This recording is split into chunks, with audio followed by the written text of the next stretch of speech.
Assalamualaikum warahmatullahi wabarakatuh.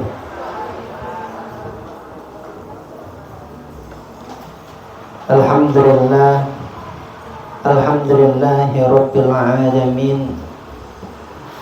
Wa bihi nasta'inu ala umuri dunya waddin. Wassalatu wassalamu ala asyrafil anbiya'i wal mursalin Sayyidina al-Mustafa wa Sayyidul Anbiya'i wal Mursalin Nabiullah Muhammad sallallahu alaihi wasallam wa ala alihi wa ashabihi wa man ittaba'ahum bi ihsanin ila yaumiddin.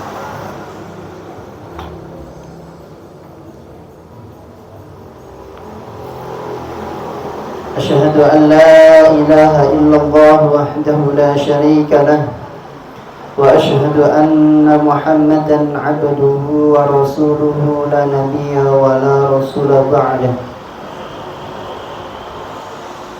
لقد قال الله تعالى في كتابه العزيز بعد أن أعوذ بالله من الشيطان الرجيم بسم الله الرحمن الرحيم يا أيها الذين آمنوا اتقوا الله حق تقاته ولا تموتن إلا وأنتم مسلمون.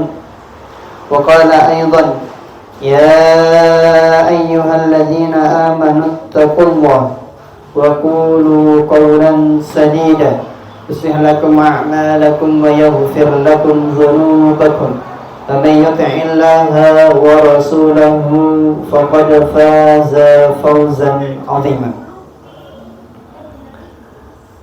وقال أيضا يا أيها الذين آمنوا قوا أنفسكم وأهليكم نارا وقودها الناس والحجارة عليها ملائكة غلاظ شداد لا يعصون الله ما أمرهم ويفعلون ما يؤمرون. وقال نبي المصطفى محمد صلى الله عليه وسلم في حديثه الشريف اتق الله حيثما كنت وأتبع سيئة الحسنة تمحوها وخالق الناس بخلق حسن أو كما قال.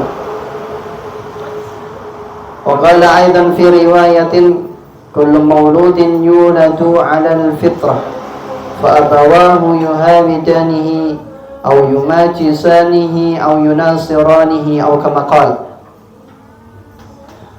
صدق الله العظيم وصدق رسوله الكريم.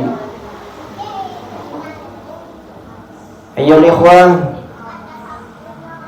ma'asyiral muslimin, jamaah sekalian yang semoga selalu dan senantiasa dalam rahmat dan ridwan Allah Subhanahu wa taala. Alhamdulillah, kita bersyukur kepada Allah Subhanahu wa taala, zat yang telah memberikan kepada kita banyak nikmatnya sehingga kita mampu. Dengan izin Allah Subhanahu wa taala, Allah mampukan kita untuk menghadiri majelis ilmu. Majelis yang dinanti-nantikan oleh para malaikat. Majelis yang senantiasa ditunggu oleh hamba-hamba Allah Subhanahu wa taala yang mengharapkan ridhonya. Maka sudah seharusnya dan wajib bagi kita untuk selalu mensyukuri atas nikmat yang telah Allah berikan kepada kita. Kama qala ba'du salaf, ij'alu kulla ni'matin alladhi an'ama Allahu ilaina liyuqarribu ila Allah Subhanahu wa ta'ala zulfa. Jadikanlah semua aspek bagian daripada rizki, nikmat, apapun wahibah, pemberian dari Allah Subhanahu wa ta'ala kepada kita jadikan untuk mendekatkan diri kepada Allah Subhanahu wa ta'ala. Karena dengan itu Allah lah nanti akan mengangkat derajat kita dekat kepada derajatnya. Amin ya rabbal. Kemudian salat berikan salam semoga selalu tercurah kepada Nabi besar Nabi Agung Muhammad sallallahu alaihi wasallam, dan semoga selalu tercurah pula kepada karib kerabatnya, sanak familinya, para sahabatnya, serta segenap umat beliau senantiasa mengikuti jejak langkahnya hingga haidnya, dan semoga kita semua yang hadir di sini kelak mendapatkan pengakuan dari beliau sebagai umatnya dan kelak mendapatkan syafaatnya. Amin ya rabbal alamin. Ayat ikhwan azani Allah wa iyyakum ila kafatil asatidah al-mufaddalah rahimahumullah ta'ala, nafa'anallah bi ulumikum. Pada pertemuan kali ini ayuhal ikhwan azani Allah wa iyyakum, pertemuan yang luar biasa ya, yang mana Allah Subhanahu wa ta'ala telah catat dan Allah telah tulis saya untuk bisa hadir di sini. Kenapa? Karena kalaupun Allah tidak menulis, bagaimanapun Pak Fajar minta sama saya, itu nggak mungkin terjadi. Sama halnya kita ketika melihat daripada pemberian Allah, takdir Allah dan qada Allah Subhanahu wa ta'ala, tidak mungkin terjadi kepada kita illa ma kataballahu lana, kecuali itu telah tercatat kebaikan atau tercatat keburukan, ala kulli hal dicatat di dalam lauhul mahfud tentang kita. Begitu juga halnya kita memiliki anak atau kita belum memiliki anak, kita sudah berkeluarga maupun kita belum berkeluarga, itu semua sudah dicatat oleh Allah Subhanahu wa ta'ala. Maka tidak ada kesempatan bagi kita untuk menyalahkan takdir Allah Subhanahu wa ta'ala. Betapa banyak dari umat muslim hari ini, kalau yang tidak muslim kita nggak perlu bicarakan. Betapa banyak umat muslim yang mengaku beriman kepada Allah, mengaku pasrah diri kepada Allah, artinya dia muslim, namun masih banyak dari mereka yang selalu mempertanyakan keadilan Allah Subhanahu wa ta'ala. Kenapa saya selalu ikut ngaji? Kenapa saya sholatnya tertib? Ekonomi kok begini-begini saja? Anak saya masih susah dibilangi. Anak saya di pondok nggak betah. Anak saya sekolah banyak masalah dan lain sebagainya. Ma'asyiral muslimin ayyuhal ikhwah azani Allah wa iyyakum, maka kita harus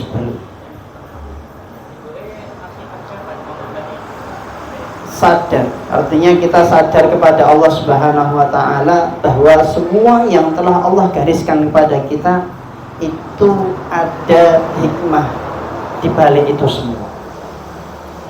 Jangan kita mempertanyakan daripada takdir Allah, namun introspeksilah kepada diri kita masing-masing. Lebih-lebih kita masuk pada era hari ini, era yang disebut oleh banyak pakar itu sebagai era disrupsi, disruption era, disebutkan oleh para pemikir perkembangan pendidikan itu menyebutkan bahwa era disrupsi adalah era di mana perubahan ya, perkembangan semuanya itu berubah drastis. Kalau kita lihat di KBBI itu menyebutkan disrupsi adalah perubahan yang sangat nyata dan masif. Ini disebutkan oleh salah seorang penulis ya, salah seorang penulis dari Universitas Gadjah Mada itu menyebutkan seperti itu. Kalau mau lihat aspek yang lain dari jurnal-jurnal ilmiah bahasa Inggris dan lain sebagainya sangat banyak ya. Artinya apa? Era disrupsi adalah era yang berubah itu bukan cuma satu sisi, yang mengakibatkan efek sangat banyak. Dari model pendidikan, dari model pergaulan, dari model bagaimana dia mengambil langkah, dari bisnis, dari ekonomi, kedokteran, sampai semua hal lini kehidupan itu memang terasa sangat ada perubahan yang masif, perkembangan yang sangat pesat. Dulu kecil kita mainnya kelelek, kelereng mungkin, setinan nih bahasanya orang Jawa nih. Namun anak hari ini hampir nggak kenal dengan setinan itu apa. Ya, main egrang dulu. Ya, mungkin sampai selesai itu ya mungkin awal tahun 2000-an itu masih. Ya. Namun setelah ya, kalau di Indonesia terasa itu setelah 2010-an ke atas, itu semakin terasa perubahan begitu cepat. Ayolah azan ya Allah wa iyyakum. Namun dalam hal tersebut perlu bagi kita untuk selalu memahami perkembangan zaman itu adalah sebuah tantangan baru yang mengharuskan kita semakin banyak belajar. Ini penting. Saya ulangi. Perkembangan zaman itu mengharuskan kita untuk semakin belajar, bukan malah menjauh daripada ilmu.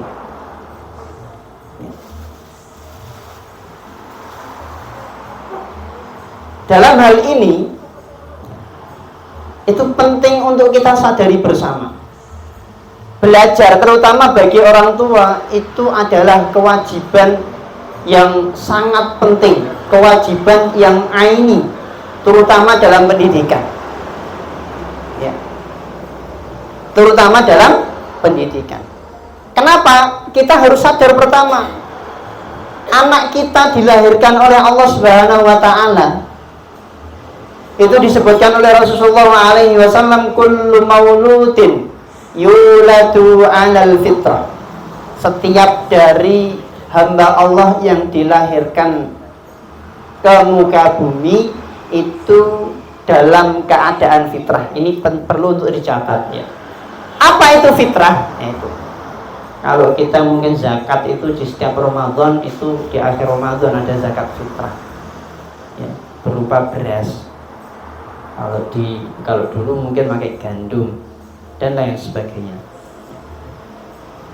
Maka dalam makna fitrah as-sawiyah yang disebutkan dalam Al-Quran juga dan disebutkan dalam hadis tadi, maksudnya adalah fitratun sawiyah, ay fitratun tauhid. Fitrah seseorang adalah ketika dia mengesahkan Allah Subhanahu wa Ta'ala. Itu fitrah sawiyah yang harus kita catat. Mengesahkan Allah itu artinya apa? Tarkuma nawahu anhu. Dia meninggalkan segala apa yang tidak disukai oleh Allah. Wal amalu, dan menjalankan bima amarallahu bihi, dengan apa yang telah Allah perintahkan kepadanya. Ini fitrah seseorang.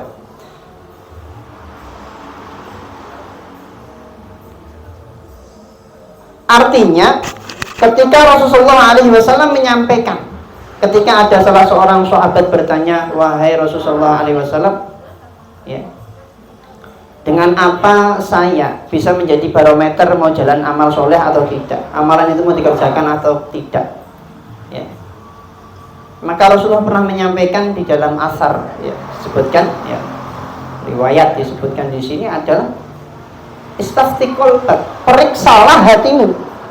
Ya. Fitrah itu letaknya di hati, bukan di akal. Ya.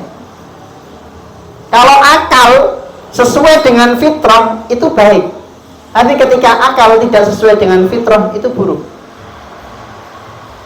Yang perlu digarisbawahi, fitrah atau yang terletak dalam hati itu adalah bukan hawa nafsu. Ya. Ini jangan salah. Banyak dari kita menganggap sesuai dengan hati itu sakara PDW, tidak. Apa yang selaras dengan agama, apa yang selaras dengan adillah asyariyah, apa yang selaras dengan dalil syar'i, itu adalah fitrah. Maka yang tidak selaras ya berarti tidak sesuai dengan fitrah. Kalau tidak sesuai dengan fitrah, pasti hati itu akan menolak. Ya. Tapi kalau hati kok nggak ada menolak-menolaknya, padahal tidak sesuai dengan fitrah, maka hatinya bermasalah, sakit hatinya itu. Azanillahu wa iyyakum. Kenapa perlu untuk kita memahami pendidikan anak, ya? Dan apa yang perlu untuk diperhatikan dalam pendidikan anak?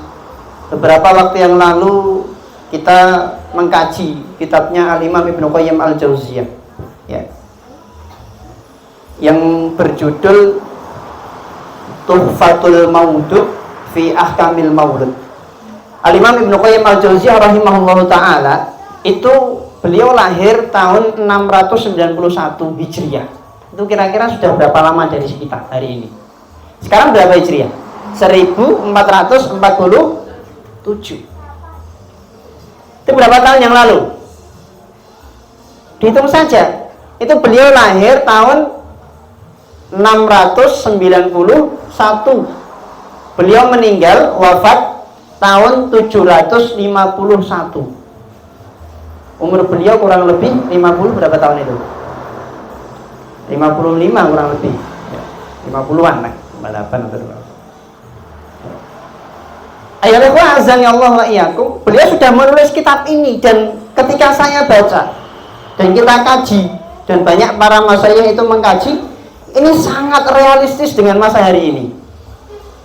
Dan ternyata pendidikan dulu sama sekarang itu aslinya nggak jauh-jauh beda.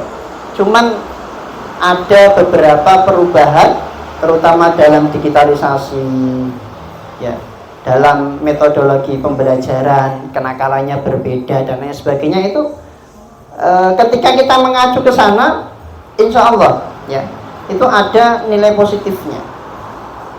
Bukan harapan yang palsu, tidak, ya, tetapi harus dengan keikhlasan. Nah, ini penting, ya. Seorang pendidik itu yang paling penting memiliki sifat ikhlas. Itu paling penting. Sepinter apapun pendidik, ya, murabi kalau bahasanya di tarbiyah halakoh itu, ya, kalau dia tidak memiliki jiwa yang mukhlis, artinya ikhlas, itu nggak mungkin berhasil. Tidak mungkin berhasil.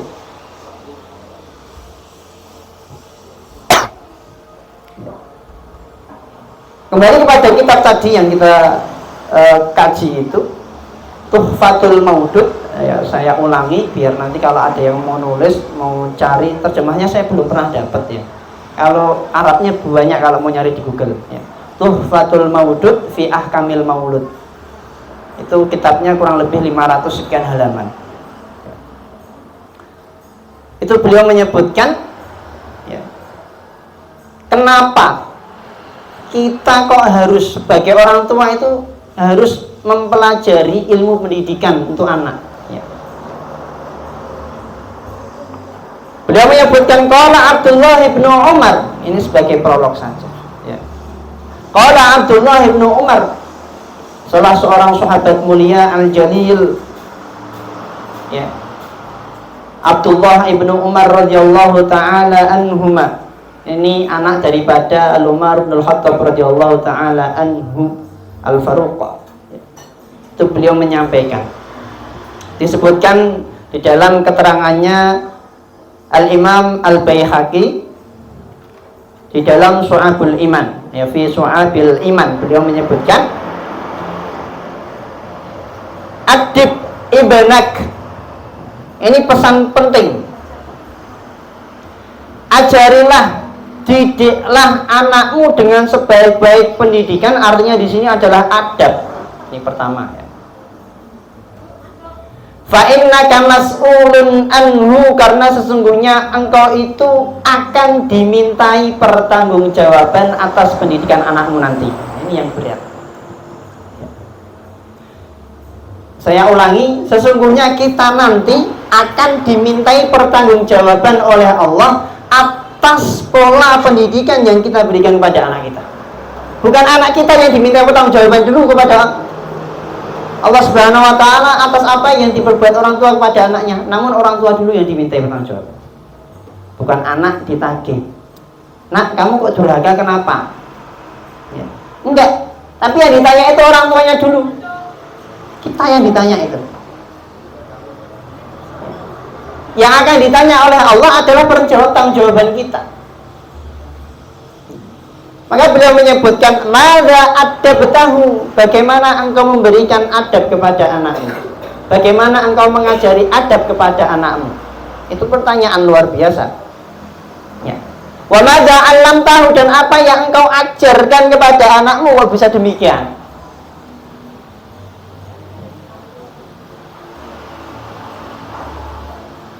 Wa huwa mas'ulun an birrika wa tawa'iyatihi mink.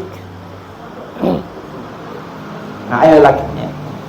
Disebutkan wa huwa mas'ulun an birri. Engkau sangat bertanggung jawab atas baik dan buruknya anakmu itu. Ya. Kenapa sekarang sudah SMP kok semakin susah diajar? Kenapa semakin besar kok semakin jauh daripada pendidikan agama terutama? Kenapa semakin tinggi ia belajar, ya, masuk SMP, SMA, kuliah kok semakin jauh daripada sholat wajib? Ini pertanyaan yang akan dimintai pertanggungjawaban nanti. Maka ya Allah wa iyyakum, ini sebagai prolog betapa pentingnya kita memahami pendidikan anak. Kemudian salat berikan salam, semoga salat tercurah kepada Nabiullah Nabi besar Nabi Agung Muhammad sallallahu alaihi wasallam, dan semoga salat tercurah pula kepada karib kerabatnya, sanak familinya, para sahabatnya, serta segenap umat beriman senantiasa mengikuti jejak langkahnya dan ayatnya, dan semoga kita semua di sini kelak mendapatkan syafaat. Ini prolog berikutnya. Allah wa iyyakum. Dalam hal ini saya ambilkan daripada Alkitabnya salah seorang ulama di Mesir, ya, yaitu Dr. Muhammad Nur Abdul Hafiz Suwaid, ya. Beliau memiliki kitab, ya, yang beliau tulis tentang manhaj at-tarbiyah an-nabawiyah lit-tifli. Manhaj at-tarbiyah an-nabawiyah lit-tifli, ya. Metodologi. Nah, kalau diartikan itu di dalam kitabnya mungkin kalau masih ada terbitan hari ini itu, ya, itu biasanya parenting prophet, ya. Pendidikan ala Nabi Muhammad SAW, ya, untuk anak. Dan ternyata ini adalah dasarnya. Nah, kalau kita kaji hari ini itu nggak mungkin selesai, ya, karena kitabnya itu halamannya, kalau yang Arabnya itu sampai 600 sekian halaman Arabnya itu, tapi kalau Indonesianya ini ada 610 kurang lebih, ya. Kalau Arabnya saya salah ya Van, ya. Arabnya itu 500 sekian, tapi terjemahnya sampai 600 sekian halaman. Ayyuhal Allah wa iyyakum. Namun dalam hal ini karena kesempatan saya untuk sharing kepada jenengan, kepada kita semua terbatas, maka saya ambilkan poin-poin saja untuk kita sadari. Yang pertama, beberapa waktu yang lalu, ya, atau beberapa jam yang lalu, saya baru mendengar informasi, ya, betapa pendidikan anak hari ini sangat luar biasa beratnya. Tantangan dari segala aspek itu betapa besarnya. Dari pendidikan orang tua, pendidikan di sekolah, teman main dia, keluarganya, ya, sampai pada apa yang dia pegang dalam keseharian, itu berefek besar pada pendidikan anak, pada tumbuh kembang anak, pada aspek yang menjadikan anak itu berubah, pada aspek yang menjadikan pendidikan terutama dalam adabnya, akhlaknya kok berbeda. Ternyata faktornya sangat banyak, ya. Ayo ikhwah azani Allah wa iyyakum.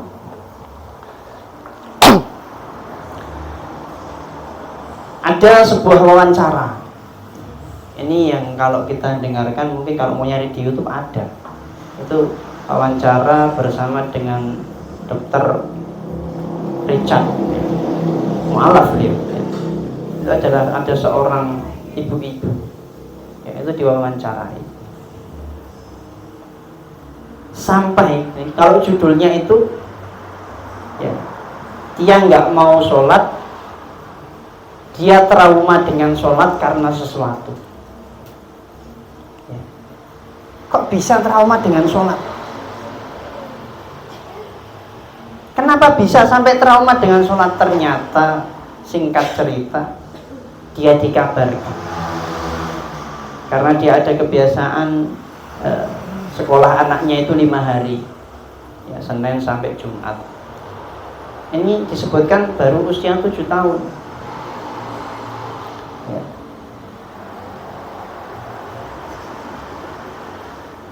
Atau seberapa, usia masih sangat kecil. Kemudian, ya, setiap hari Sabtu sama hari Ahad itu biasanya diantarkan tempat mbah dan orang tua nggak ngawasi.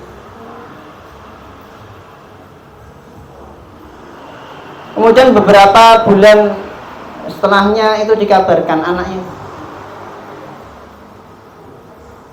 Mas, kamu ke masjid ikut sama ayah. Aku nggak mau ke masjid.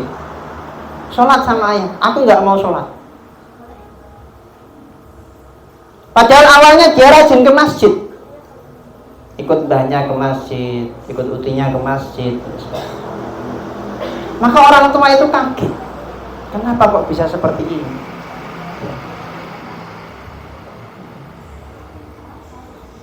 Ternyata anak tersebut ada kejadian yang sangat menyayat hati, ya, dia terkena homoseks. Dilakukan oleh temannya usia 8 tahun, sama-sama laki, dan korbannya ternyata sampai 8 orang sampai 9 orang. Ini baru kasus itu di Bekasi. 2024 dikabarkan, ya, di Bojonegara itu ada ratusan, ya, anak usia sekolah meminta nikah dini karena sudah hamil di luar nikah.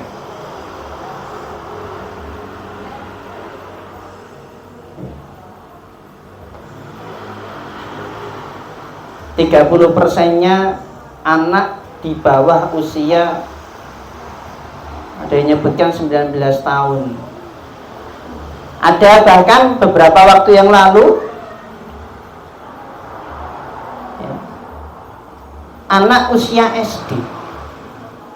Kalau ini yang dekat tadi, ya, itu kira-kira salah siapa?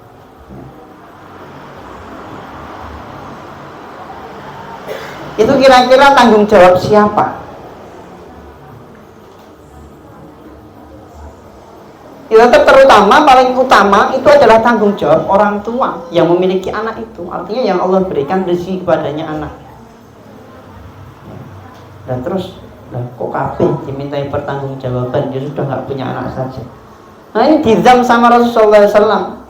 Jangan sekali-kali engkau bosan untuk meminta kepada Allah agar diberikan keturunan, karena dengan Allah berikan keturunan kepadamu, maka engkau akan memiliki kemuliaan. Karena banyak sekali, ya, potensi kebaikan yang tidak bisa kita kerjakan, namun bisa dikerjakan oleh anak kita. Kita meninggal, nanti yang mendoakan siapa? Kita sendiri juga enggak. Maka kita dulu diajari, kalau engkau nanti punya anak jika di pondok itu, maka paling utama untuk ngajari Al-Fatihah dan sholat benar itu kamu, jangan orang lain. Jangan sekolah. Bahkan guru kami itu ada yang anaknya nggak mau disekolahkan, tapi beliau ini sudah paham, ya, bagaimana cara mendidik anak dengan baik.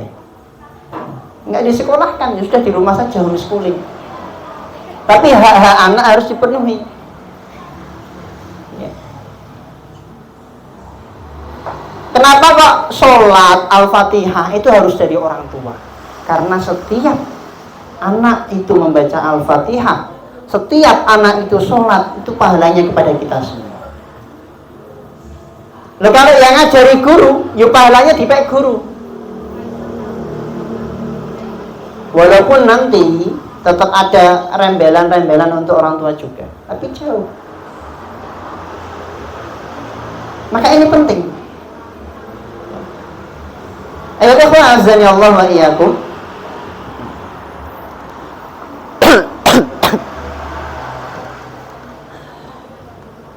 Ada salah seorang ulama menyebutkan pepatah yang luar biasa.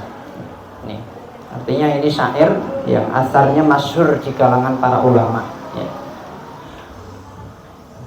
Wa yansha'un nasyid al-fityanu minna ala ma kana awwadahu abuhu wa matana al-fata bihijan walakin yu'awwiduhu at-tadayyunu aqriba'uhu ay aqrabuhu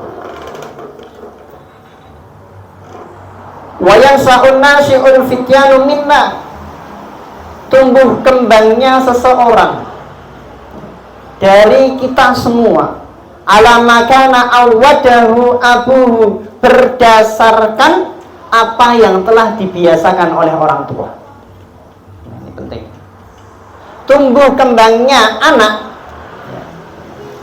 itu berdasarkan atas apa yang dibiasakan oleh orang tua, apa yang diajarkan oleh orang tua. Ya. Kalau semisal, ini contoh saja, orang tua ngajari ketika berjumpa dengan anak sering baca buku, akan ngikut anak. Orang tua ngajari anaknya sering tadarusan, ngaji, anak ikut. Ketika orang tua selalu zikir, kemanapun dia zikir, anak akan ikut.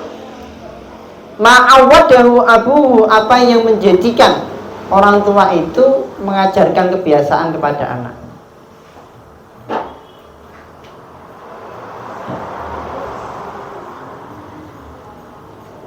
Wa ma tanal fata bihijan walakin yu'awwiduhu tadayyun aqrabuhu.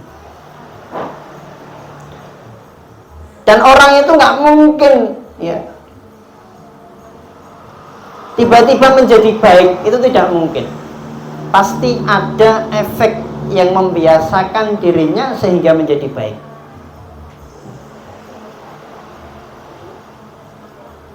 Saya ulangi, tidak mungkin orang itu tiba-tiba menjadi baik kecuali ada yang membiasakan dirinya menjadi baik.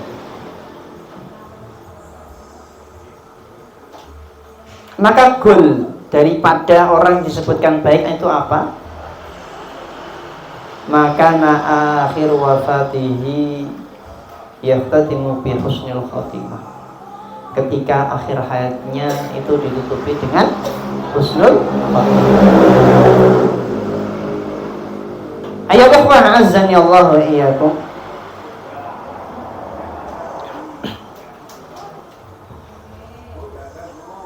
Ketika orang tua kita sendiri ngajari, contoh dalam dunia pendidikan ya.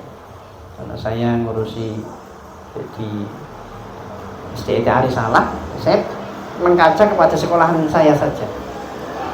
Contoh begini, ada seorang anak tanya sama kami, ketika kita mungkin ya membiasakan diri ya bawa buku dan membaca ketika ujian dan lain sebagainya. Anak bertanya, Ustadz kok kemana-mana bawa buku toh? Pertanyaan ini sangat bagus. Nalar berpikirnya sangat bagus ini, maka perlu untuk diayahi, untuk dijaga. Kok nggak seperti yang lain sih? Kan guru pada mainan HP. Nah ini. Jangan salahkan selalu kepada anak kita ketika dia kecanduan HP. Ketika kita tidak mengajari kepada mereka teladan yang baik. Ya. Kenapa? Pendidikan yang paling mujarab adalah keteladanan. Itu. Nggak ada yang lain. Pendidikan yang paling mujarab, yang paling oke, yang paling mantap itu ketika diberikan teladan.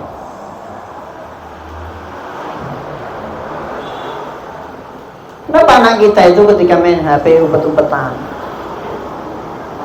Kenapa ketika anak kita main HP itu sama temennya ditutup pintu kamarnya, ditutup pintu gudangnya dari dalamnya? Ngapain? Ya karena dia melihat orang tuanya seperti itu. Ada anaknya langsung dibuka tutup-tutup dan sebagainya. Ada bahkan yang nonton waliyadzubillah maksiat itu ngajak anaknya. Sampai anaknya itu ngomong saru dan lain sebagainya. Ini belajar dari pendidikan saya sendiri, melihat daripada anak-anak didik kami.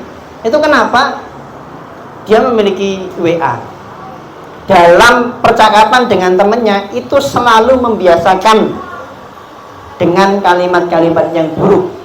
Akhirnya berefek ketika di sekolah ketangkap sama kita. Kenapa kok kamu sering ngomong buruk? Akhirnya nyebutkan nama-nama temannya, data dan sebagainya. Kenapa? Nah ini kembali kepada tadi perkataan salah seorang ulama yang luar biasa. Ya. Yang disebutkan dalam Risalah Al-Anjah wal Wasail yang tadi kita sebutkan. Risalah Al-Anjah wal Wasail. Ya. Wa matan al-fata bihijan walakin yu'awwiduhu tadayyun aqrabuhu. Siapa yang menjadikan dia bisa demikian? Itu siapa yang selalu bersama dengan mereka. Dia selalu dengan siapa? Dia kalau ngobrol sering dengan siapa? Ya. Maka yang sangat berat tanggung jawabnya kita selaku orang tua itu kalau sampai HP anaknya kita nggak tahu passwordnya, itu luar biasa. Terus bagaimana anaknya kita kasih HP, boleh apa enggak? Boleh dalam tanda kutip, tidak juga dalam tanda kutip. Saya punya seorang guru di Jogja. Itu beliau pakar usul fikih. Ya. Pernah ngisi dulu majlis sama kita di Mahat Ali. Beliau menyebutkan, Ustaz, kita itu, saya pribadi punya anak laki-laki 2. Saya belikan HP yang terbaik di masanya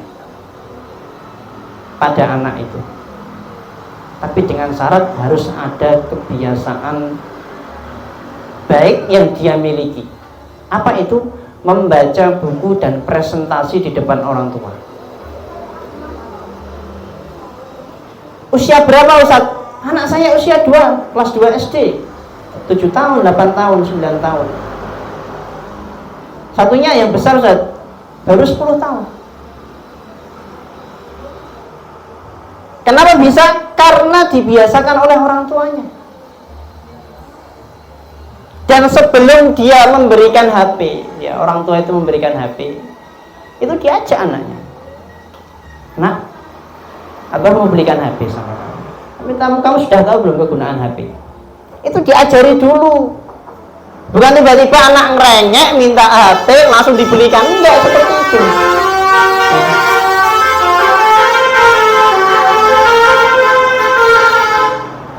Ayo azan ya Allah wa iyyakum. Kebanyakan dari kita, terutama daripada keluarga umat Islam hari ini, itu mereka nggak tega dengan rengekan tangisan anaknya ketika dia meminta sesuatu, padahal belum tentu itu baik baginya. Wis nona menengo, mbok anteng, nggak usah nangis terus, tak kayak ini HP. Ini nggak cuman keluarga yang nggak memiliki pendidikan ilmu agama, bukan. Bahkan ustadz pun kalau memiliki anak seperti itu juga ada. Ya nggak usah jauh-jauh kemana, Jakarta dan sebagainya. Enggak, di Secang, Magelang itu banyak model seperti itu. Nah ini. maka orang tua harus memiliki cara yang jitu, yang efektif untuk menangkal itu. Maka dari sejari kecil anak itu diajari HP itu seperti bilah pedang. Bisa buruk, bisa sangat buruk, bisa positif, bisa sangat positif. Itu harus kita ajarkan kepada anak kita dan kita sadarkan. Karena kalau sudah terlanjur, itu yang susah kita. Kita orang tuanya. Ya. Ustaz, anak saya kok ML-an terus, Legend terus sama temennya. Liburan itu nggak mau ketemu sama orang tuanya, maunya cuma ML-an. Maunya main Instagram, TikTok kan joget-joget. Kenapa bisa demikian? Karena dia belum paham apa tujuan daripada HP. Islam itu tidak mengajarkan kepada kita gagap ya, terhadap dunia digital, gagap terhadap perkembangan zaman. Tidak, sama sekali tidak. Namun Al-Imam Ibnu Qayyim Al-Jauziyah menyebutkan dalam sebuah subjudul beliau dalam kitab tadi Tuhfatul Maudud fi Ahkamil Maulud, al-adlu bainal i'ta wal mana'. Ini konsep dalam mendidik anak di usia kapanpun itu. Al-i'ta baina al-adlu fil i'ta wal mana'. Al-adil yaitu adalah adil. Apa itu adil? Diddud zulm, lawan daripada zalim. Kalau zalim itu ya, definisinya menurut syar'i mawdi'a fi ghairi mawdi'ihi, apa yang diletakkan tidak pada tempatnya itu adalah zalim. Saya ulangi, segala sesuatu yang diletakkan tidak pada tempatnya itu adalah zalim. Ya. Dan zalim itu nggak ada kebaikan sedikit pun dia. Orang-orang zaliman. Dan lawan daripada zalim adalah adil. Aywat usyai' fi mawdi'in. Ya. Menempatkan sesuatu dengan porsinya. Ya. Ini yang penting. Kita boleh memberikan anak HP, tapi harus tanggung jawab. Ya, kita harus tanggung jawab pendidikan anak kita. Ya. Kita harus tanggung jawab bagaimana dia kok tidak bisa bersosial dengan yang lain. Anak kita mondok, kenapa kok nggak bisa ya, bersosial dengan masyarakat? Itu tanda petik besar dan harus kita perhatikan. Ya. Sama masyarakat kok takut, ya. Sama orang takut, maunya di rumah terus mainan HP, pegang HP terus. Ya. Ayolah azan ya Allah wa iyyakum, jamaah sekalian, semoga selalu dan senantiasa dalam rahmat dan lindungan Allah Subhanahu wa taala. Karena dalam adil itu disebutkan oleh Imam Ibnu Qayyim Al-Jauziyah rahimahullah ta'ala. Beliau menyebutkan adil kapan? Adil ketika dia memberi dan menahan.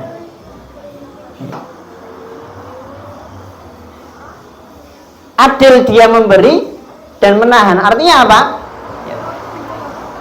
Kita harus tahu porsinya. Kapan anak itu diberikan dengan cuma-cuma, diberikan hadiah yang besar, diberikan hadiah yang luar biasa. Kapan? Itu harus paham orang tua. Dan kapan anak itu tidak boleh diberikan apapun yang dia minta, mungkin sampai guling-guling. Itu harus paham orang tua. Itu artinya adil. Ada porsinya masing-masing. Bukan semau kita, apapun yang dimiliki sama anak, apa yang dimerini sama anak, karena melihat temennya kita beri dan lain sebagainya, berarti kita itu kalah sama anak kita. Bahasanya, kasarnya, itu kita lebih bodoh daripada anak kita. Dan anak kita itu tahu tujuan dia minta itu apa, kita nggak paham tujuan daripada anak kita itu minta apa. Aku minta tuh biar gaya di situ ya api, koncoku udah HP kabeh. Walaupun nggak disampaikan sama orang tua, tapi anak paham. Orang tua yang nggak paham berarti yang rada pinter siapa? Nah, pinter bedui anaknya. Ya. Itu kita harus perhatikan. Ya. Maka adil antara memberi dan menahan, jangan diberikan, itu harus paham orang tua. Kapan dia harus memberikan dengan cuma-cuma, kapan dia harus menahan dengan sekuat tenaga, meskipun anak mau gimana pun ya nggak boleh dikasih. Terutama apa? Kita memberikan surprise kepada anak kita, berikan yang besar nggak apa-apa. Ketika apa? Ketika dia memiliki prestasi dan lain sebagainya. Tafadhol, terutama dalam urusan akhirat.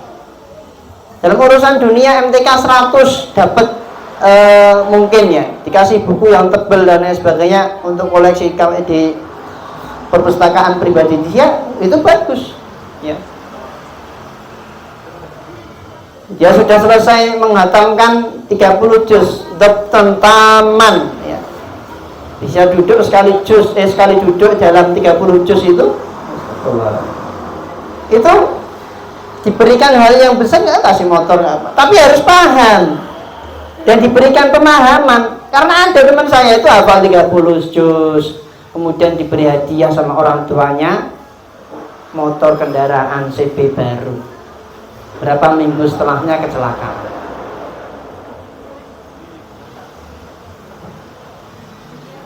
Karena pengennya apa? Anak itu walaupun sudah usia remaja, dewasa bahkan, itu belum tentu dia matang dalam berpikir. Tetap masih tanggung jawab orang tua. Memahamkan. Nah, ini saya berikan untuk kamu karena permintaanmu. Tapi ini kamu harus paham dan harus tanggung jawab. Abah sudah memberikan wanti-wanti. Jadikan ini sebagai lahan untuk mendekatkan diri kepada Allah. Kalau selain daripada itu, berarti itu tanggung jawabmu dan kamu yang akan diminta tanggung jawaban oleh Allah nanti. Kalau kita sudah berani ngomong sama anak kita seperti itu, nah, ini luar biasa. Sama kayak anak kita yang masih kecil, mungkin usia SD. Kenapa dia kok HP-an terus? Ya. Karena dia memang belum diajari HP itu untuk apa. Dia juga nggak paham. Yang ada ikut sama temennya, tren. Nah ini rusak, semua ikut tren itu rusak. Semua ikut tren itu rusak. Ya. Maka dalam kitab ini ya disebutkan oleh beliau di antara poin penting ya, dalam pendidikan anak itu, saya ringkas saja ini ya, ringkas daripada materi yang ada dalam satu buku ini ya.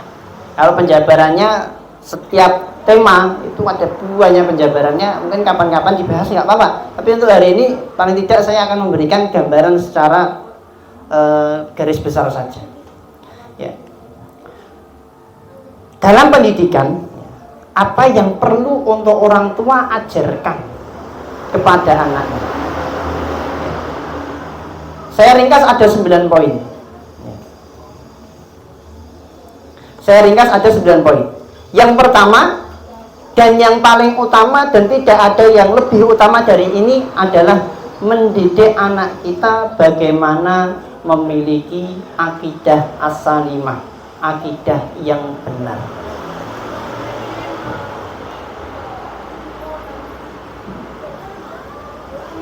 Goal setting daripada akidah yang benar itu apa? Ketika anak sudah takut kepada Allah.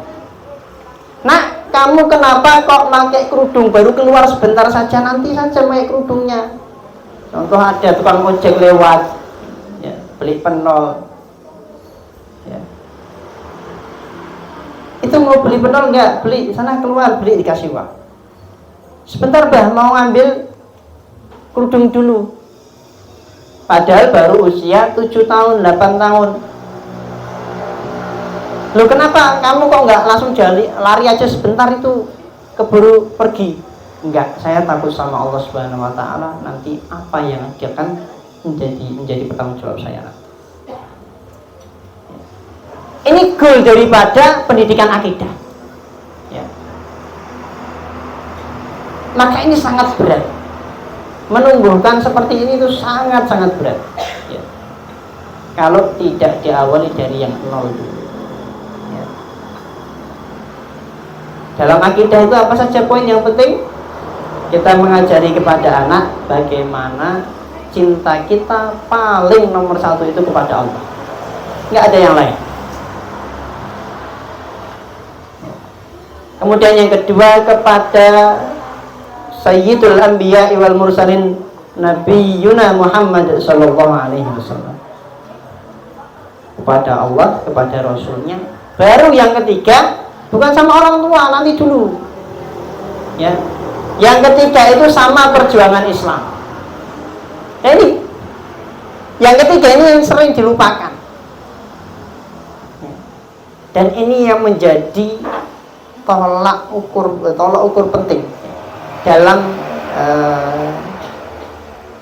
tulisannya Syekh Al-Irsyad Al-Gilani, Hakada Jail Zuhar Jail Salahuddin, beliau menyebutkan di antara aspek yang paling penting terbentuknya pasukan Salahuddin Al-Ayyubi yang kelak membebaskan Baitul Maqdis, ya, itu adalah kesadaran cinta kepada Allah, cinta kepada Rasulnya, dan cinta dengan keperjuangan.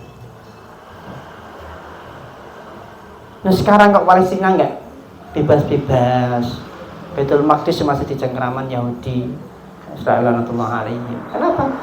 Karena umat Islam belum siap ke sana. Efeknya kepada apa? Ini efeknya kepada cita-cita terbesar anak kita itu seperti apa? Kalau cita-citanya masih orientasi hanya, perhatikan ya, hanya untuk dunia, bukan dunia nggak boleh, hanya untuk dunia, ini masalah. Tapi kalau cita-citanya untuk dunia, harapannya apa?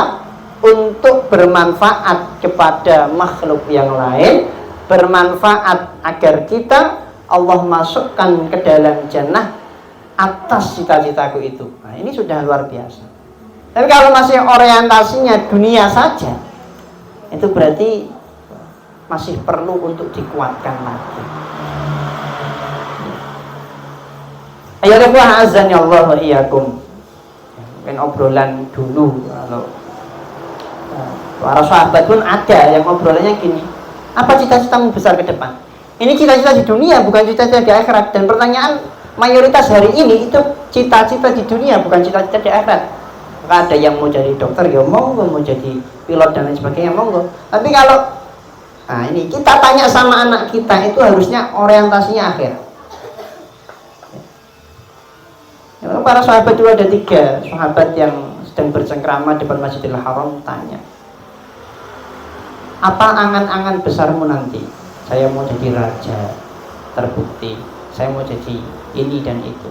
Tapi itu orientasinya untuk akhirat juga. Meskipun dia jadi raja, raja yang apa? Yang adil. Ya. Termasuk derajat yang tinggi di sisi Allah itu adalah raja yang adil.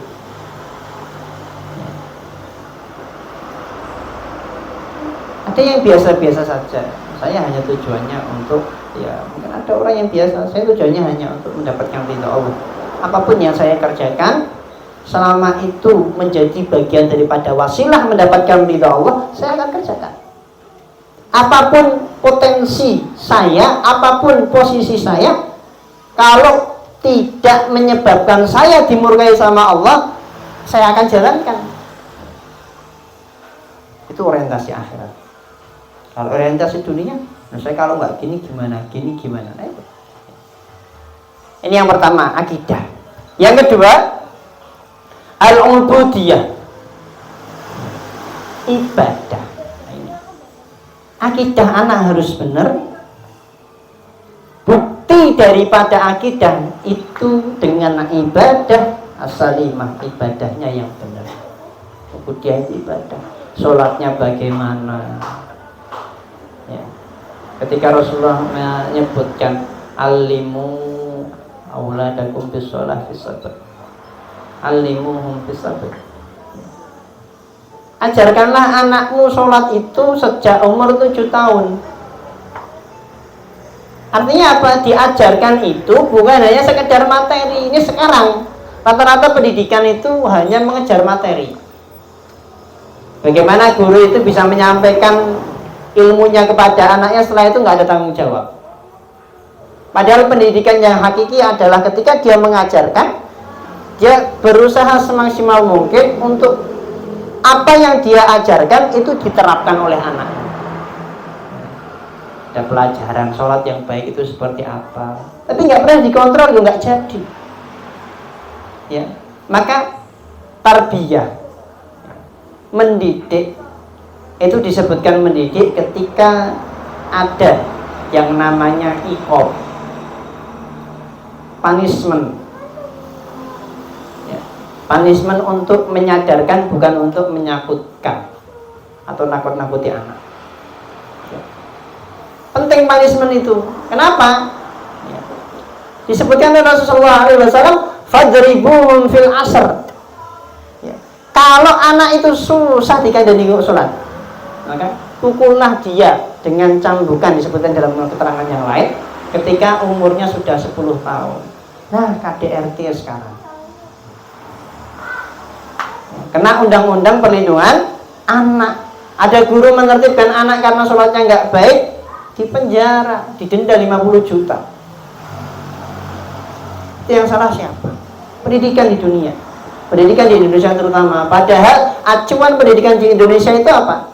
Bisa dibuka dalam tujuan pendidikan, ya, dalam undang-undang. Ya. Tujuan paling utama itu adalah beriman kepada Allah dan menjadikan dia bertakwa kepada Allah, memiliki akhlakul karimah. Tujuannya luar biasa sudah. Ya. Ini tujuan yang merumuskan para ulama, bukan orang yang di pinggiran jalan, tidak. Yang belajar di barat tidak juga. Ya. Ini amanat daripada undang-undang kita, namun yang menjalankan amanat malah dipersekusi. Ya, ini masalah pendidikan kita. Padahal undang-undangnya sudah nyata jelas. Ya, tujuan dari pendidikan adalah mendidik, ya, agar supaya memiliki kepribadian yang beriman, bertakwa, akhlakul karimah, baru mencerdaskan. Itu berikutnya mencerdasan. Ya. Maka cerdas itu setelah akidahnya benar, ibadahnya benar, itu baru nanti. Ya, setelah akhlakul karimah. Maka poin yang ketiga, ya. Yang ketiga, sebelum masuk kepada akhlakul karimah adalah anak itu harus diajari al-ijtimaiyah, al-insaniyah. Apa itu? Sosial kemasyarakatan. Nah ini ya. Banyak dari kita itu wis rasah konconan karo kae. Bukan diajari, kamu kalau main sama itu ambil yang benar, yang tidak jangan diikuti. Tapi malah kita ngajari wis rasah konconan karo kae. Ya, welek terus. Enggak. Kita ini ternyata Rasulullah juga mengajarkan seperti itu. Bagaimana bersosial itu perlu untuk diajarkan kepada anak kita. Ya toh kalau kita itu selamanya hidup sampai besar. Lah anak kita itu kita nggak tahu kita hidup sampai kapan. Kita selalu bisa bersama sampai kapan kita nggak tahu. Maka perlu diajarkan bagaimana bersosial dengan masyarakat. Karena yang menjadikan tumbuh kembang dan memberikan bumbu, nah bahasanya gampangnya seperti itu. Tumbuh kembang anak itu salah satu masyarakat. Kalau anak sudah bisa memiliki ini, dalam artian sudah dia memiliki keimanan yang kuat, akidah yang kuat, yang lurus, kemudian ibadah yang kuat, maka insya Allah dengan otomatis dia bisa memfilter. Memfilter itu nyaring, mana yang baik diambil, yang tidak baik ya ditinggalkan. Bukan malah sing seneng dijikok, sing ora seneng tinggal, bukan. Ya, tapi urusannya sudah orientasi pada apa yang menjadi baik menurut fitrah kita dan apa yang tidak baik menurut fitrah kita. Fitrah itu harus selaras dengan nas syar'i, ya, dengan dalil syar'i, dengan apa yang diperintahkan Allah dan apa yang dilarang. Harus selaras itu. Kalau yang tidak selaras berarti kategorinya buruk semua. Ya.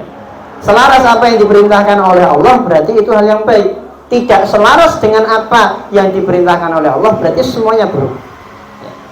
Bagaimana tahu? Ya. Al-ilmu bitta'allum. Ilmu itu sekali lagi hanya bisa digapai oleh belajar. Loh, kalau diem tok ChatGPT ya, tanya sama AI itu bukan ilmu. Itu hanya pengetahuan, belum menjadi ilmu. Ya. Jadi ilmu itu ketika apa? Kita bisa merubah daripada sifat seseorang, itu adalah ilmu. Banyak dari kita belajar taklim kemana-mana, namun tidak bisa mengubah daripada pribadi kita. Maka itu hanya sekedar wawasan, belum jadi ilmu. Kalau wawasan itu ya, kain ngerti. Judulnya kamu ngerti. Belum jadi ilmu. Kalau jadi ilmu dari awal niat, terus aku harus belajar. Apapun yang disampaikan diserap. Ya. Wa min thamratil ilmi khasyatullah. Ini yang perlu untuk kita sadari, untuk diri kita dan kita tanamkan kepada anak kita. Di antara buah daripada ilmu, orang bisa takut kepada Allah. Ini kalau belum takut sama Allah berarti ilmunya belum sampai, masih menjadi wawasan saja. Ya Allah azza Allah wa iyyakum. Itu yang ketiga. Kemudian yang keempat, at-ta'dib bi akhlaqil hasan, bi khuluqin hasan. Pendidikan yang mengajarkan etika, tata krama, adab yang luhur, artinya yang baik. Ini poin yang berapa? Keempat. Ilmu itu belum dibahas dari poin yang pertama sampai keempat. Baru keyakinan bagaimana seorang itu bisa baik. Ya.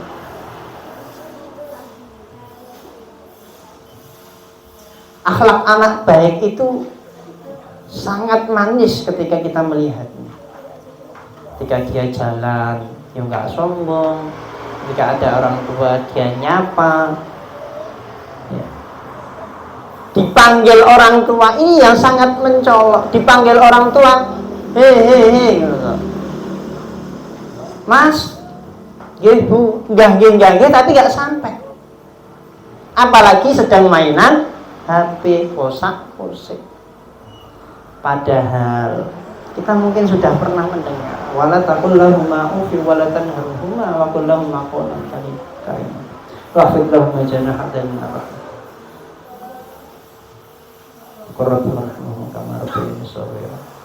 wala taqul lahumma uffin. Kenapa kok ayat itu menyebutkan jangan sekali-kali engkau katakan itu dua kata, bukan dua kata, dua huruf saja. Ufin dalam bahasa Arab itu ufin. Kalau kita terjemahkan secara kasar di kita,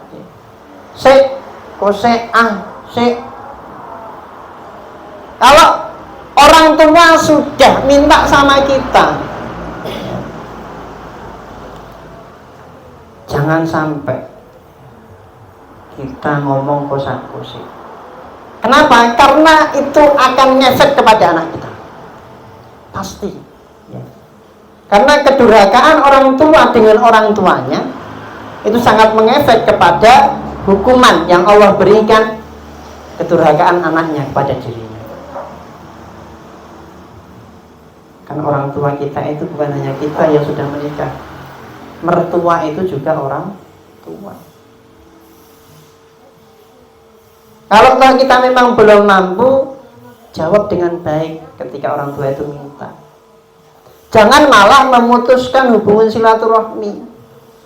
Nggak jauh dari sini, kurang lebih 2 kilo dari sini, di sebuah perumahan.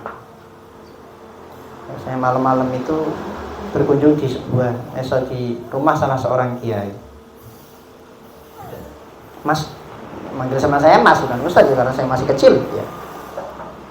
Berapa waktu yang lalu itu saya dipanggil sama orang di perumahan itu. Kenapa? Orang ini punya orang tua. Orang tuanya itu sudah sekarat. Perutnya itu buncit besar, sudah kayak mau meledak.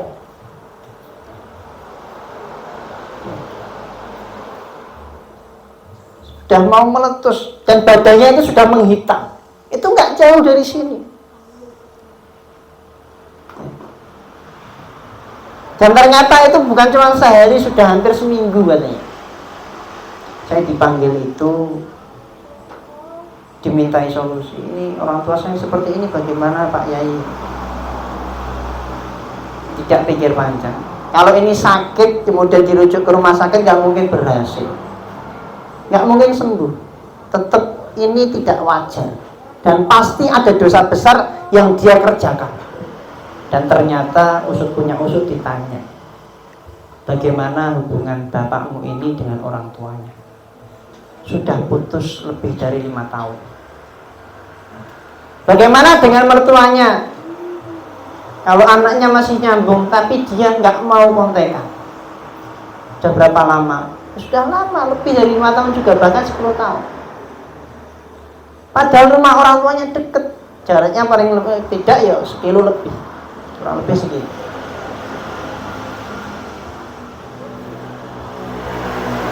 Kemudian kiai tersebut menjawab, sekarang ada nggak HP? Ada. Telepon orang tuamu, mbah berarti ya. Orang tua dari bapakmu ini sekarang, jangan besok. Ditelepon, kemudian dikabarkan kondisi anaknya demikian. Awalnya nggak mau memaafkan.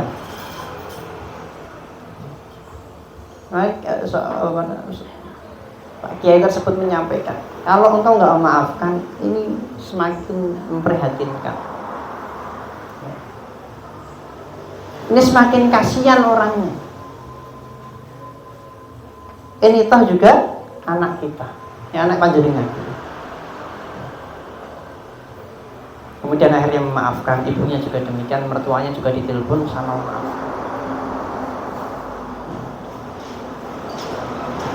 Dan akhirnya tidak selang lama setelah orang tua itu memaafkan, dia lambat-lambat mulai reda, perutnya itu turun, kemudian meninggal dunia. Ini pendidikan yang luar biasa untuk kita ambil pelajaran. Lebih-lebih anak kita yang mungkin nggak tahu menau. Ya. Kenapa kok tiba-tiba dia bisa kasar sama orang tua? Bisa jadi karena kita kasar sama orang tua kita.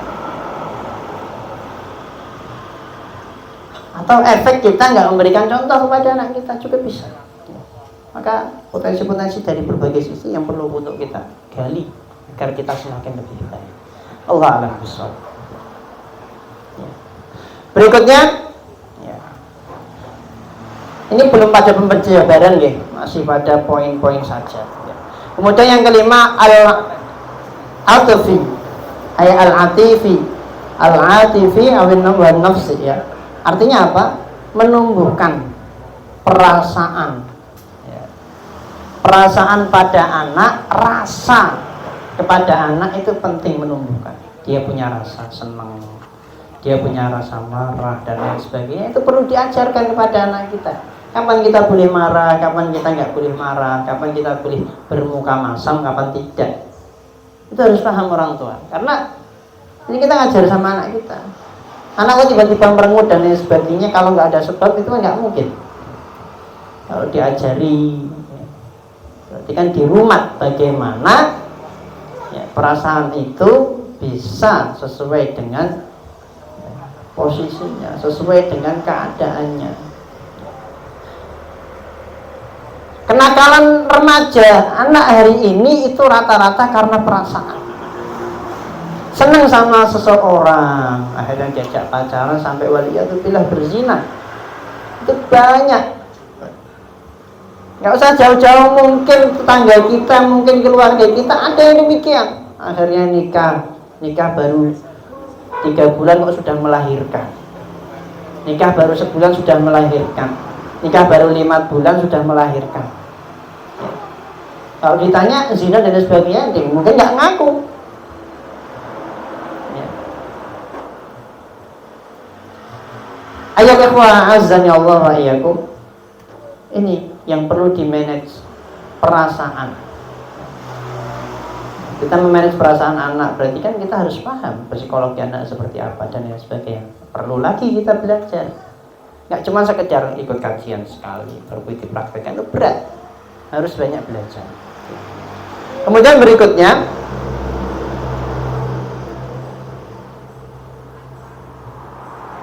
al-jismi.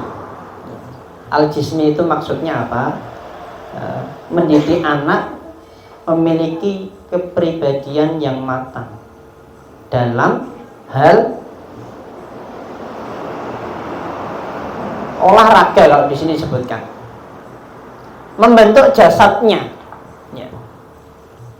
Ini perlu diarahkan juga anak. Jangan sampai anak itu nggak suka olahraga sejak kecil, itu jangan sampai, karena kasihan masa depannya nanti. Ya. Yang laki-laki akan timbul seperti cewek. Yang perempuan nggak memiliki harga diri ketika dia tidak diajari sejak kecil mau bela diri kah dan lain sebagainya. Namun yang sangat diajarkan dan ditekankan oleh Rasulullah SAW itu adalah alimu auladakum, ajari anak kalian. Yang pertama adalah Rabbul Khail, ya, menunggang kuda.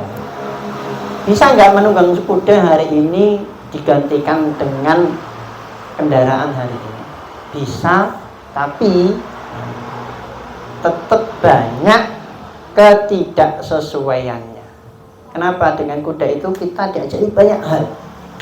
Untuk kesehatan luar biasa orang yang biasa naik kuda itu.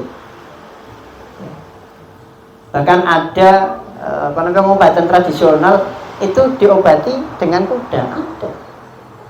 Dengan naik kuda.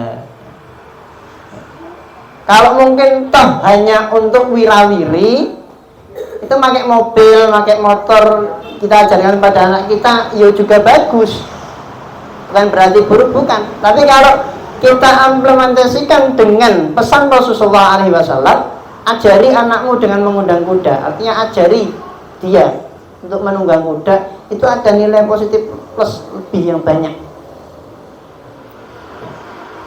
Kalau penjabaran hari ini ya mungkin nggak selesai. Paling tidak Rasulullah menyampaikan orang yang ngerumat kuda itu dua-duanya dapat pahala.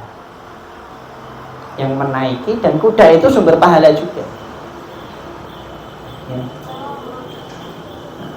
Dan masih banyak dari sisi yang lain. Kemudian olahraga yang dianjurkan berikutnya adalah ar-rimayah. Ar-rimayah itu apa? Manah. Ini perlu anak kita diajari manah biar nggak letoy. Perempuan itu juga harus tegas.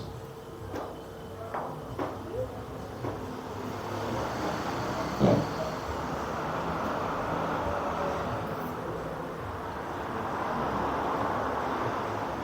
Perempuan itu harus tegas.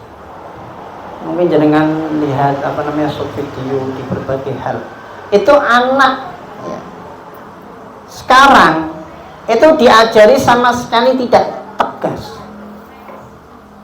lemah, letoy, ya. Laki-laki SMA lulusan malah diajak joget tiktokan. Waliyahillah, astagfirullahaladzim.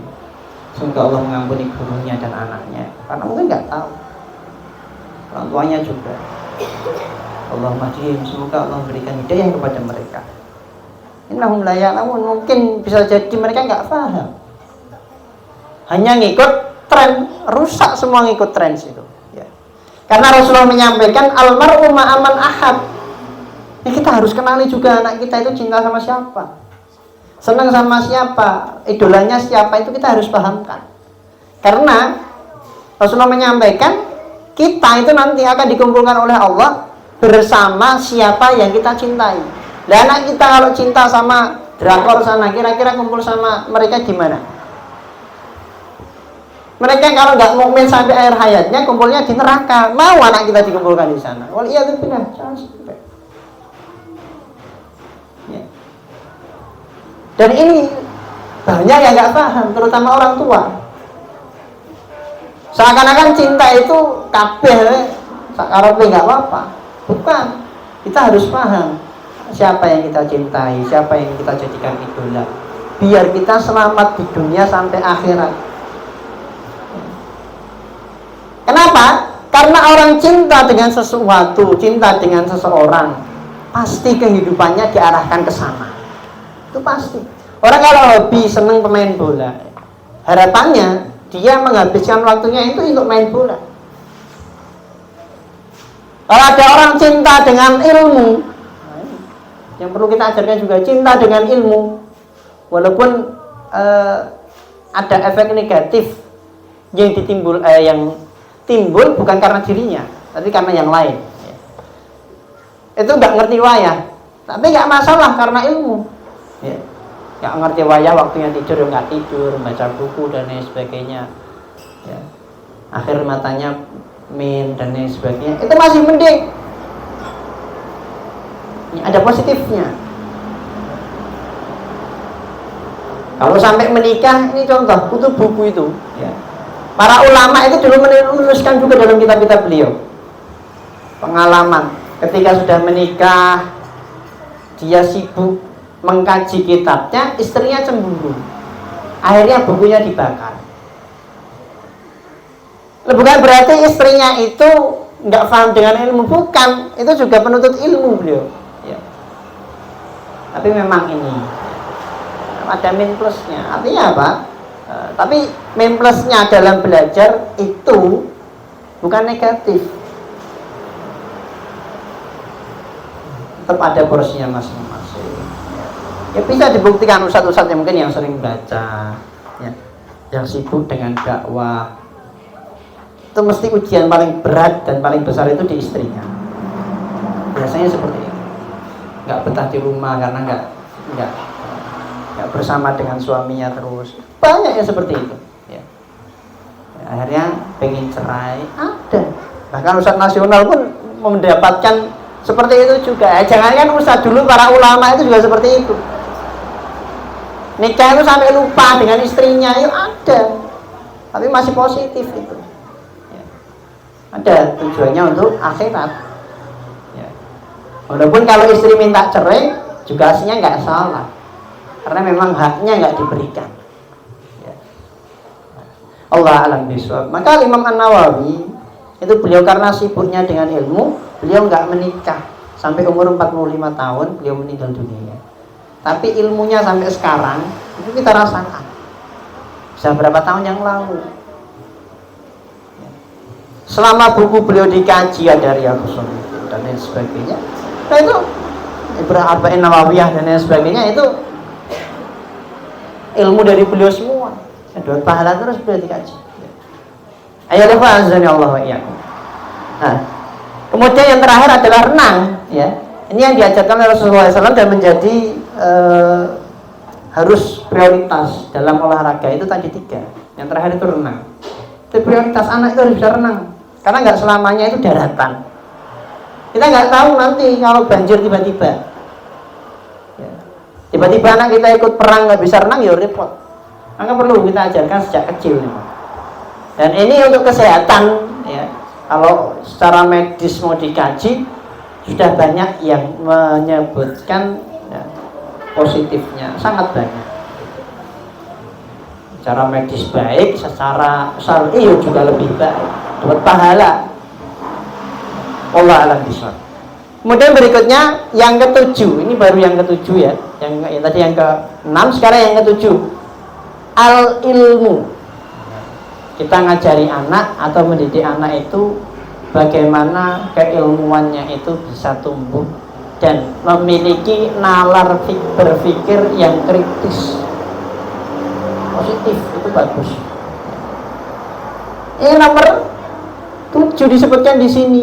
Jadi sebelum ilmu itu ada poin-poin yang penting untuk diajarkan kepada anak kita. Yang tadi sudah nulis bisa share nanti sama temennya, biar menjadi pahala jariah untuk kita juga, ya.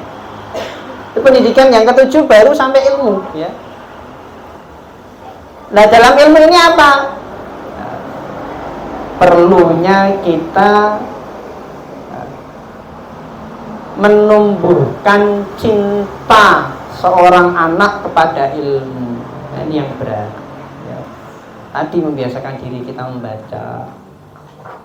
Di sisi kesibukan kita bisa mentarget 1 bulan 1 buku. Mau 1 buku tebel 50 halaman dikaji, nggak masalah. Mau sampai 500 halaman, ahsan afdal. Ya. Kalau enggak sering dengar ceramah, anak juga ikut sering dengar ceramah. Karena juga ilmu itu. Ya. Kemudian berikutnya, ya, yang ke-8, membangun anak, ya, mendidik anak bagaimana dia bisa hidup sehat. Nah, ini penting, ya. Mengajari anak bagaimana bisa hidup sehat.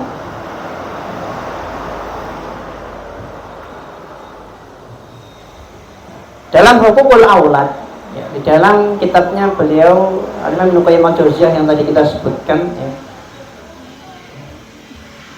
Fathul Maulid fi Ahkamil Maulid, itu beliau menyebutkan jangan sampai orang itu, ini dalam kesehatan, ya, jangan sampai seseorang itu selaku orang tua itu selalu mengenyangkan anaknya dalam hal makanan. Anak harus dididik lapar juga. Kenapa? Tidak selamanya anak itu hidup dengan kita yang mampu, tidak. Jangan sampai karena nanti, ya, dia dalam kehidupan yang berat, akhirnya dia ikut dengan kekafiran, waliyadzubillah. Itu karena kita nggak ngajari bagaimana hidup itu juga ada beratnya, nggak makan, ya.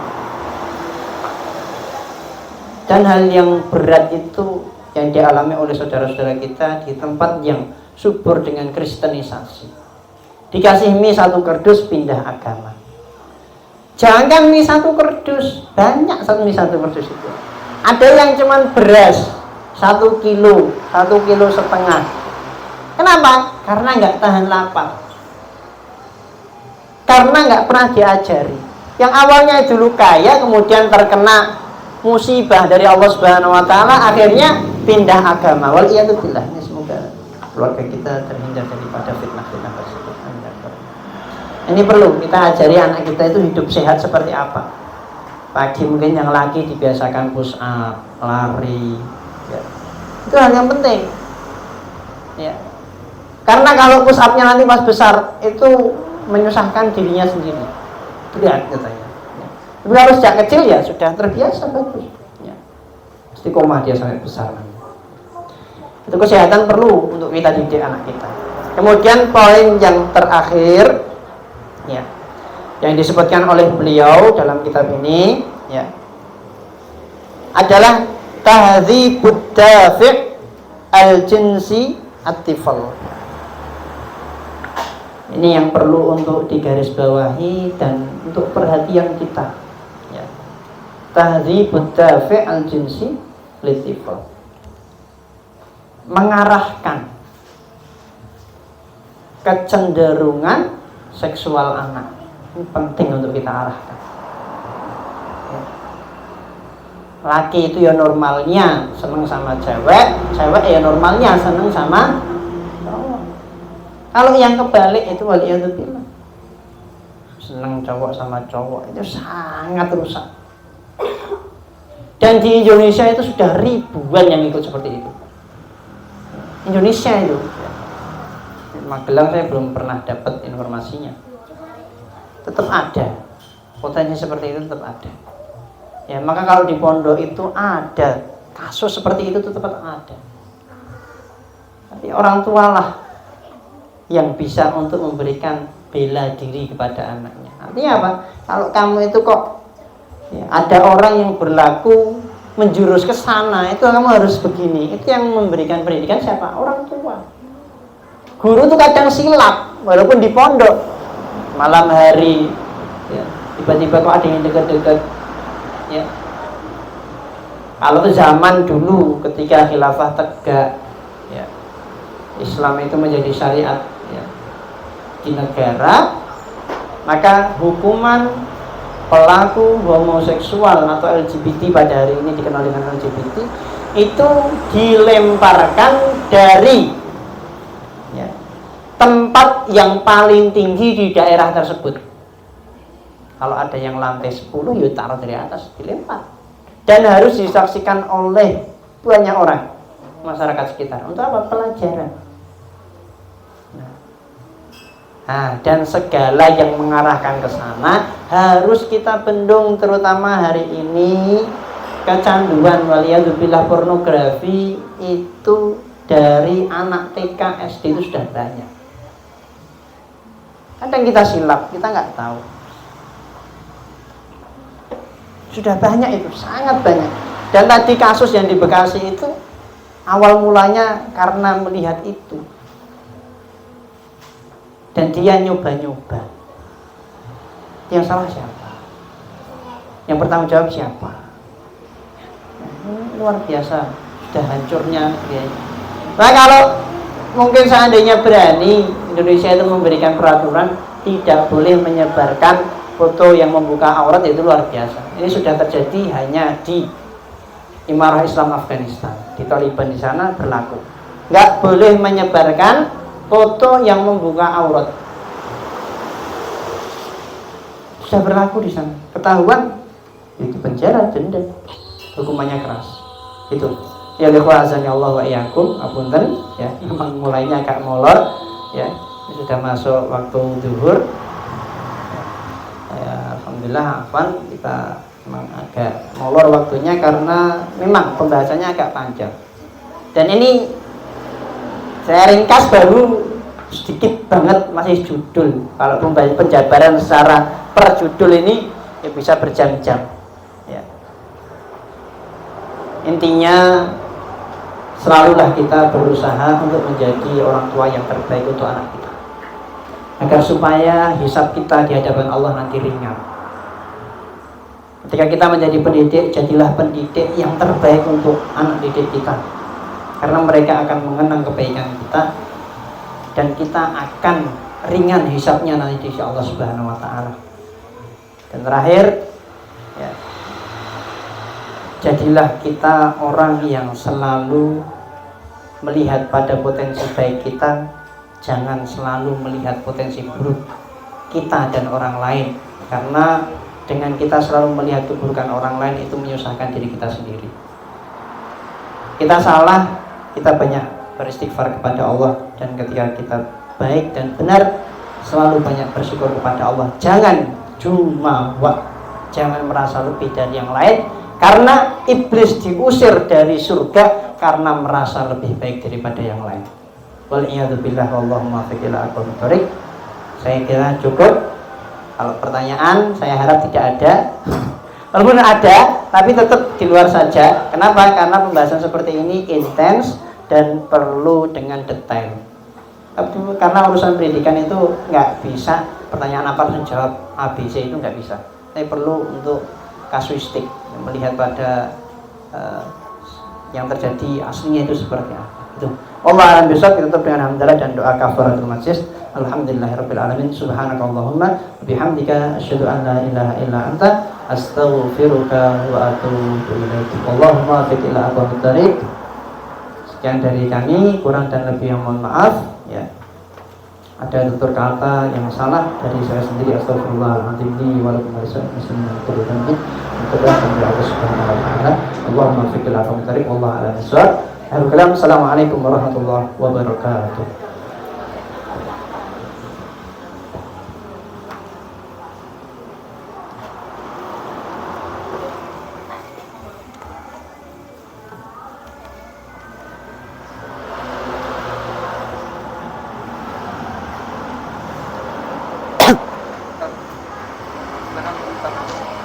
Rasa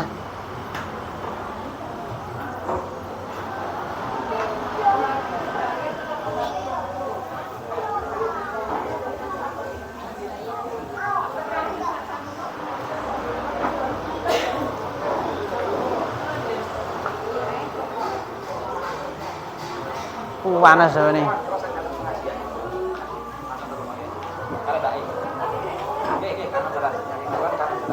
Kurang gi? Iya. Saya tuh. Alhamdulillah. Kesehatan. Alhamdulillah. Udah minum belum? Datang kapan kamu liburan? Kemarin nggak bareng sama Akta, Bang? Enggak. Oh, nunggu wisuda sih. Iya. Ini sudah.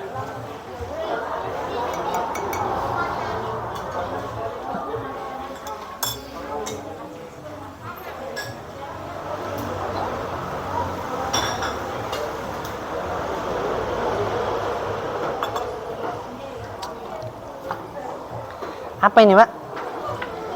Insya Allah. Jenengan belum toh? Ambil dulu jenengan. Udah belum? Nambah loh. Enggak Pak Didik? Cek puasa Pak Didik. Lali aku. Urip kabeh ngono ki. Dimatiin toh?